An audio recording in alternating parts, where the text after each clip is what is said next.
Bismillahirrahmanirrahim. Assalamu alaikum students. Here is Rao Khurram Shehzad and our today's topic is ideal gas constant R. बच्चों आज हम discuss करेंगे कि ये जो आइडियल गैस कांस्टेंट R होता है इसकी हम different values in different units कैसे ड्राइव कर सकते हैं, इसकी वैल्यू क्या होगी। तो हमने प्रीवियस लेक्चर में डिस्कस किया था जनरल गैस इक्वेशन को। जनरल गैस इक्वेशन क्या थी? PV is equal to nRT। तो इसमें हमें चूँकि आज R की वैल्यू चाहिए है तो R वाली साइड से N और T को दूसरी साइड पे लाएंगे तो रीअरेंज करके हमारे पास ये इक्वेशन बन जाएगी R will be equal to PV over NT। यहाँ पे R आइडियल गैस कांस्टेंट है, P pressure, V volume and number of moles and T is the temperature of the gas। हम R की वैल्यू निकाल सकते हैं अगर हमें ये चार चीज़ें पता हों, pressure, volume, number of mole और टेम्परेचर। R की काफ़ी सारी वैल्यूज़ और यूनिट्स हम ड्राइव कर सकते हैं depending on the units of pressure and volume. हमने ये जो चार चीज़ें हैं ना, इनमें से प्रेशर और वॉल्यूम के यूनिट्स हम चेंज करके R की काफ़ी सारी वैल्यूज़ मालूम कर सकते हैं डिफरेंट यूनिट्स में। लेकिन हम यहाँ पे नंबर ऑफ़ मोल और टेम्परेचर के यूनिट चेंज नहीं करेंगे। नंबर ऑफ़ मोल का यूनिट मोल ही रहेगा और टेम्परेचर हमने हमेशा केल्विन में ही लेना है। तो फॉर एग्ज़ाम्पल R की वैल्यू शुरू करते हैं। सबसे पहले हमारे पास फर्स्ट किया 1 मोल गैस है at STP, standard temperature and pressure pair. Standard temperature और प्रेशर क्या होता है? स्टैंडर्ड टेम्परेचर 0 डिग्री सेंटीग्रेड और 273 केल्विन और स्टैंडर्ड प्रेशर होता है हमारे पास 1 एटमॉस्फेयर। तो ये देखें प्रेशर आ जाएगा हमारे पास 1 एटमॉस्फेयर, वॉल्यूम आ जाएगा 1 मोल गैस थी तो 1 मोल गैस कोई भी लें, the volume occupied by 1 mole of any gas at STP is always equal to 22.414 dm³। ये वॉल्यूम आ गया। नंबर ऑफ मोल हमारे पास 1 था और टेम्परेचर जो था वो भी स्टैंडर्ड टेम्परेचर था जो कि 273 केल्विन है। चारों चीज़ें हैं हमारे पास। हम इन सब की वैल्यूज़ अगर हम इस जनरल गैस इक्वेशन R वाली इक्वेशन में पुट करें तो हमारे पास ये देखें हमने इन सब की वैल्यूज़ पुट कर दी हैं इस इक्वेशन में विद यूनिट्स। तो ये आंसर आ जाएगा हमारे पास 0.0821 और यूनिट्स क्या होंगे? यूनिट्स ऊपर थे हमारे पास प्रेशर और वॉल्यूम, तो प्रेशर का यूनिट एटमॉस्फेयर और वॉल्यूम का यूनिट dm³, और बटे के नीचे थे मोल और टेम्परेचर, तो वो हम लिख देंगे पर मोल पर केल्विन। तो ये R की पहली वैल्यू आ गई हमारे पास 0.0821 एटमॉस्फेयर dm³ पर मोल पर केल्विन। इसका मतलब क्या है?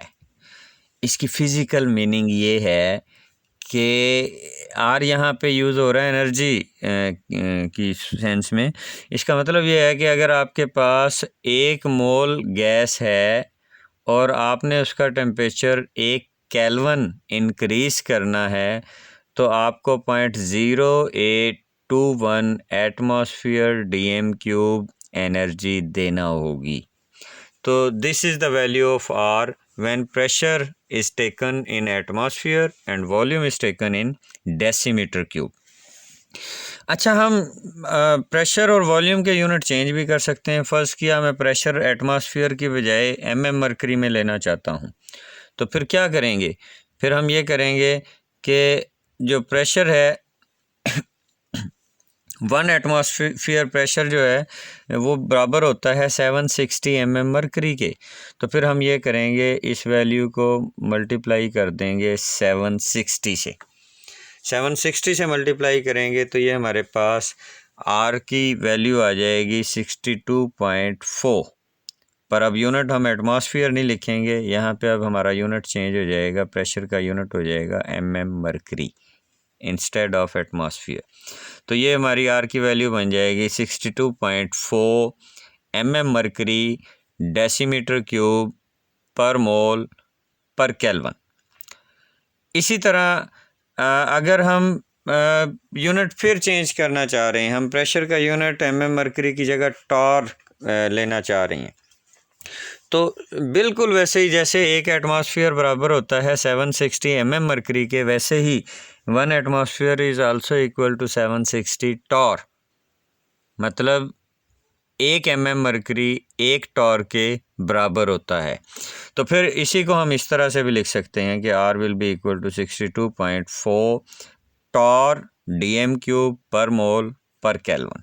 mm मरकरी की जगह बस टॉर लिख देंगे, क्योंकि टॉर और mm मरकरी एक दूसरे के बराबर होते हैं। अच्छा, इसी तरह अगर हम ये तो था प्रेशर के यूनिट चेंज किए जा रहे हैं, अगर हम वॉल्यूम का यूनिट चेंज कर दें, वॉल्यूम हम DM क्यूब की जगह CM क्यूब में अगर लेना चाहें, तो 1 DM क्यूब में होते हैं 1000 CM क्यूब। अगर हम DM क्यूब को CM क्यूब में कन्वर्ट करना चाहें, हम बड़े यूनिट को छोटे यूनिट में कन्वर्ट करना चाह रहे हैं, हम 1000 से मल्टीप्लाई करेंगे, और जब हम 62.4 को 1000 से मल्टीप्लाई करेंगे तो ये आ जाएगा हमारे पास 62,400। पर अब यूनिट क्या होगा, अब DM क्यूब की जगह CM क्यूब आ जाएगा हमारे पास। तो ये बन जाएगी R की value 62,400 Tor CM cube per mole पर केल्विन। ये देखें, ये हमने डिफरेंट वैल्यूज़ निकाली हैं R की प्रेशर और वॉल्यूम के यूनिट्स चेंज करके। अब फाइनली हम R की वैल्यू निकालेंगे by using system international units of pressure and volume. Pressure और वॉल्यूम के सिस्टम इंटरनेशनल यूनिट्स यूज़ करके। प्रेशर का सिस्टम इंटरनेशनल यूनिट होता है न्यूटन पर मीटर स्क्वायर, और वॉल्यूम का सिस्टम इंटरनेशनल यूनिट होता है मीटर क्यूब। तो वही गैस है हमारे पास, 1 मोल ऑफ अ गैस है एट STP।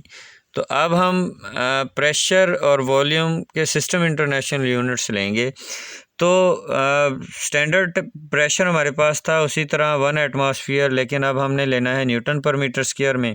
तो 1 एटमॉस्फेयर बराबर होता है 101325 न्यूटन पर मीटर स्क्वायर के।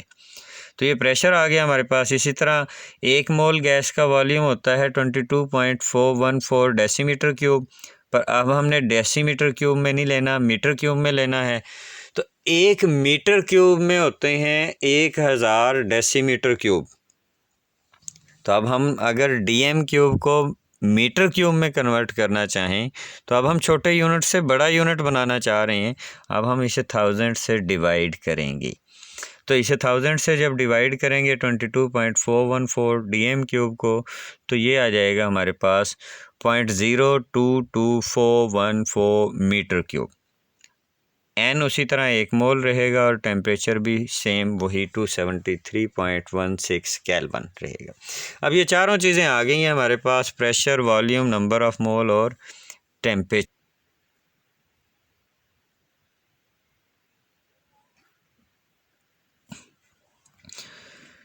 तो अब हम इसी इक्वेशन में, ये जो R वाली इक्वेशन थी हमारे पास, R is equal to PV/NT, इसमें हम इन वैल्यूज़ को पुट करेंगे, pressure, volume, number of mole और टेम्परेचर की वैल्यूज़ को। तो ये सारी देखें हमने इसमें लिख दी हैं सिस्टम इंटरनेशनल यूनिट्स में। तो ये हमारे पास R की वैल्यू आ जाएगी 8.3143, और इसके यूनिट्स क्या होंगे, यूनिट्स होंगे न्यूटन मीटर पर मोल पर केल्विन। ये न्यूटन मीटर कहाँ से आया, ये देखें, ये यहाँ पे ना हमारे पास पहले था प्रेशर का यूनिट था यहाँ पे न्यूटन पर मीटर स्क्वायर, और वॉल्यूम का यूनिट था मीटर क्यूब।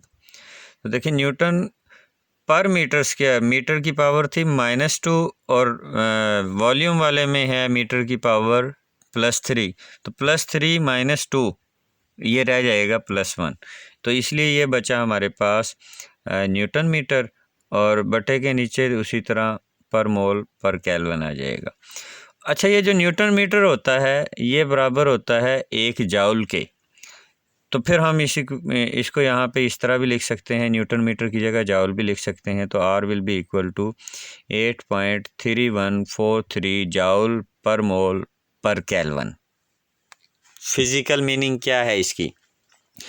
इसकी फ़िज़िकल मीनिंग ये है कि अगर आपके पास 1 मोल गैस है और आपने उसका टेम्परेचर 1 केल्विन बढ़ाना है तो आपको 8.3143 जाउल एनर्जी देना होगी।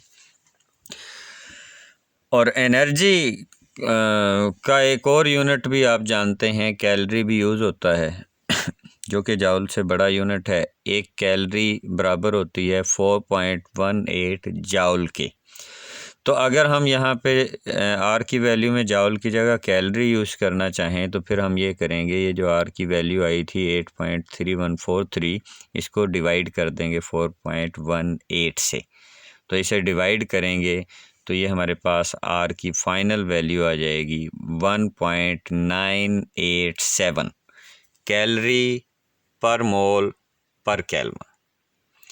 तो ये देखा है हमने कि हम R की काफ़ी सारी वैल्यूज़ निकाल सकते हैं, ड्राइव कर सकते हैं by using different units of pressure and volume.